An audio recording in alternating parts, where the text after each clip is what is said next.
Yurak uchun eng zararli mahsulot bu mayonez. Yurak uchun eng foydali mahsulot bu lavlagi. Jigar uchun eng zararli ovqat bu qovurilgan kartoshka. Jigar uchun eng foydali mahsulot bu karamli salat. Men sosiskaman va juda mazaliman. Lekin juda ko'p iste'mol qilsangiz kasalliklarga olib kelaman. Men qayta ishlangan go'sht mahsulotiman. Meni haddan tashqari ko'p iste'mol qilish sog'lig'ingizga salbiy ta'sir qiladi.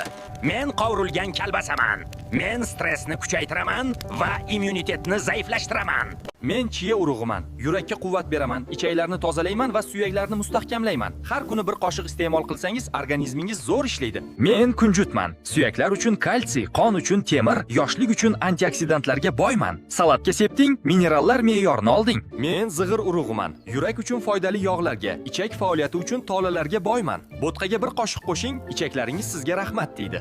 Biz shunaqamiz. Kichik, lekin qudratli urug'larmiz. Qolgan ajoyib do'stlarimiz haqida bilishni xohlasang, obuna bo'l.